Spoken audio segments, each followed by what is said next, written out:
सुखदेव मुनि से प्रार्थना करते हैं राजा परीक्षित, हे गुरुदेव कृपा करो मुझे कथा श्रवण करा दो।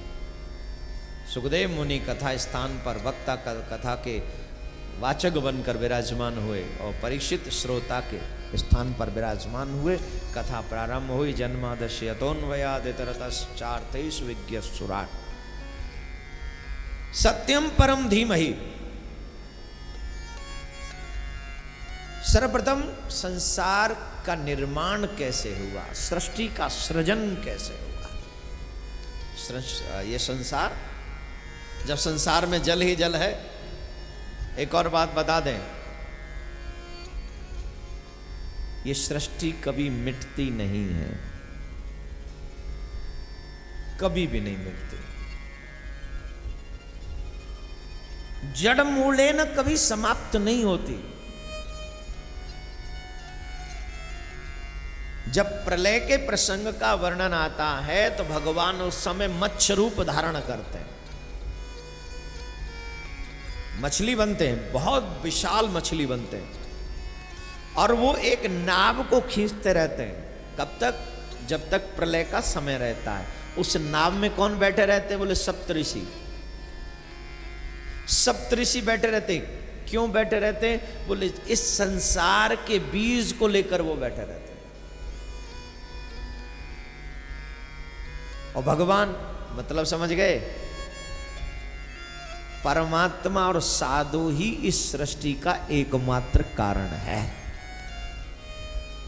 अब नहीं बजाओगे? तुम्हारा नाम ले दूं तो बजा दोगे? तुम हो इस सृष्टि के एकमात्र कारण, अब बजाओ।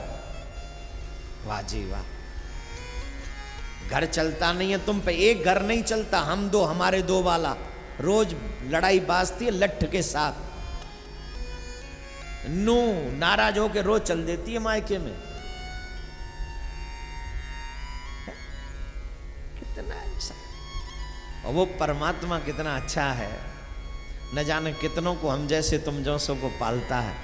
और वहां कभी लड़ाई नहीं होती है। वहां चक वो जो मांगे सो दे, ले जा, जो चाहिए सो ले जा, जो चाहिए सो ले जा। ये मेरा ठाकुर स्वभाव बहुत दयालु है, बहुत दयालु है।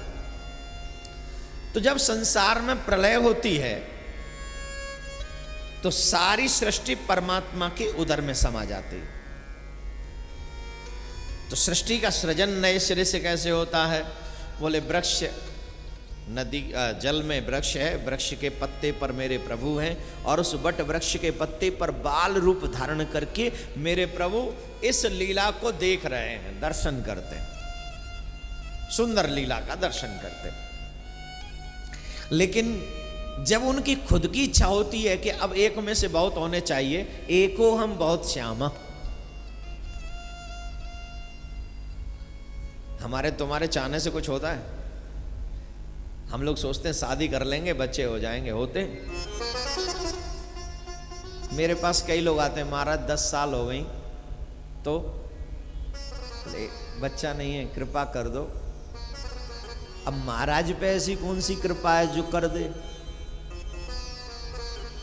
बता दो कौन सी कृपा है? महाराज की कृपा कोई स्पेशल बैंक है कृपा की? आजकल तो कृपा भी बिकती है बाजार में, नहीं, ऑनलाइन बिकती है साहब। 1100 में दोगे तो 25 ग्राम कृपा, 2100 दोगे तो 50 ग्राम, और अगर 1 लाख दे दिए तो कृपा एकदम उड़ के तेरे घर में, अनकाउंटेबल, अनलिमिटेड, कसम से। कृपा ही कृपा, ऑनलाइन कृपा। अरे भैया हमें दे दे या कृपा है, ये नेक सी दे दे भाई, तेज हो रहे हाथ, नेक कृपा दे दे, नेक सी चिया सी दे दे बस। अरे तुम पे इतनी कृपा है तो पैसा काहे को मांग रहे हो? गरीब जनता बेचारी है, वैसी दे दो कृपा। नहीं, ये सब पैसा भाई तुम पे तो कृपा है ही है, तुम तो हो ही सर्वस गुण संपन्न। इन बेचारे सब ने और दे दो, इनने इतना धन दे दो जी, मैं मंदिर का आज नेक नेक दे दे, मेरो मंदिर बन जाए। तुम इन पे कृपा कर दो जी, वो पे कर देंगे, खेल खत्म। वो मत दे, चल इन्हें दे दे।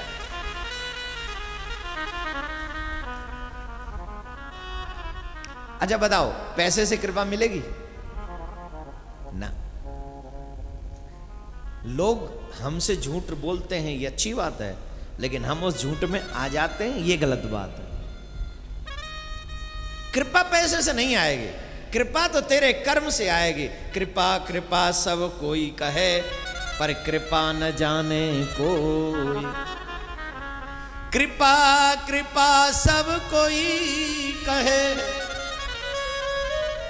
पर कृपा न जाने कोई। कृपा पात्र सोई जानियो, जो आज्ञा बरती हो। कृपा किसको मिलती है?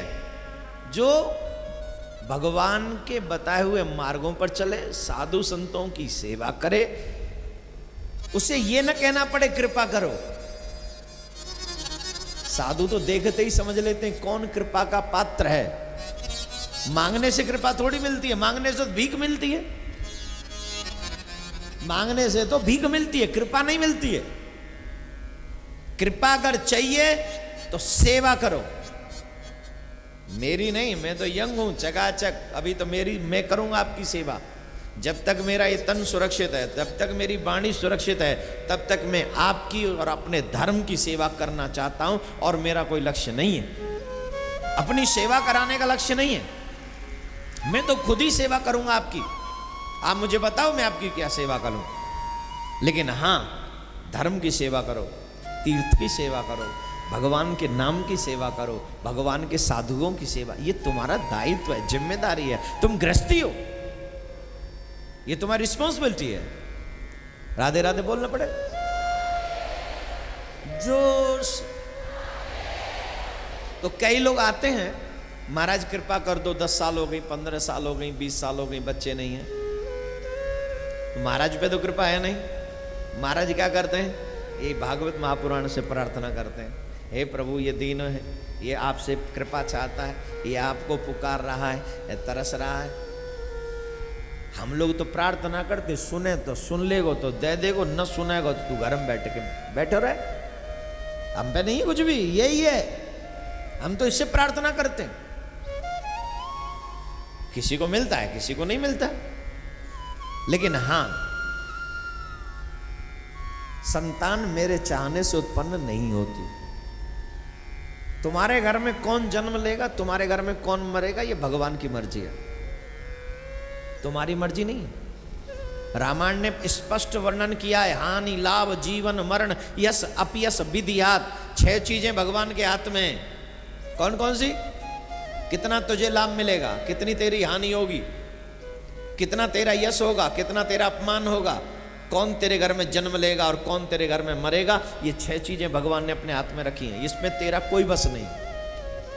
अगर तुम्हारी लोग बुराई करते हैं ना तो केयर मत करना, अगर तुम्हारी कोई बड़ाई करते तो चिंता करना। कोई बड़ाई करे ना, वो भी तुम्हारे मुंह पे, इसका मतलब गड़बड़ है कुछ। बुराई से मत डरो, बड़ाई से डरो। बड़ाई जितनी होगी ना उतने पुण्य भी घटेंगे, और जितनी बुराई होगी उतने पाप घटेंगे। ये 6 चीजें भगवान के हाथ में है। तो मेरे ठाकुर जी ने सोचा इस सृष्टि का सृजन होना चाहिए।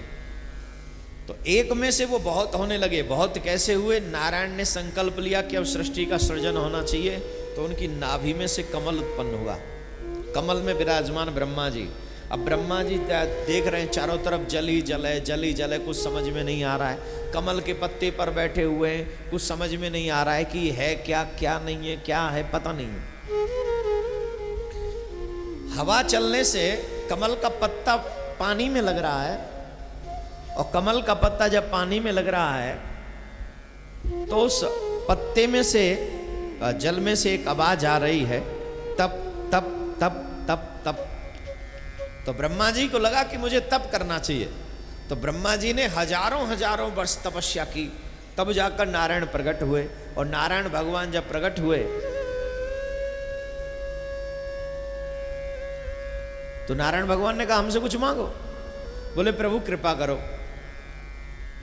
पहले तो ये परिचय दो कि मैं कौन हूं, आप कौन है। मुझे किस लिए पैदा किया गया है? तब मेरे प्रभु कहते हैं मैं तुम्हारा रचयिता हूं, तुम्हारा नाम ब्रह्मा है और तुम्हें एक सेवा करनी है। क्या? बोले सृष्टि की रचना करनी। क्या करना है? इस सृष्टि की। बोले प्रभु मुझे मेरा ही नहीं पता, तो मैं सृष्टि की रचना कैसे करूंगा? तब मेरे प्रभु ने उनको कृपामयी दृष्टि से देखा, और जैसे ही मेरे प्रभु ने, नारायण ने उनको कृपामयी दृष्टि से देखा, ब्रह्मा जी को कुछ ही क्षण में चारों वेदों का ज्ञान हो गया। हे मेरे भाई बहन, ध्यान से सुनना, ब्रह्मा जी किसी स्कूल में या कॉलेज में डिग्री प्राप्त करने नहीं गए थे। गए थे? जोर से बोलिए।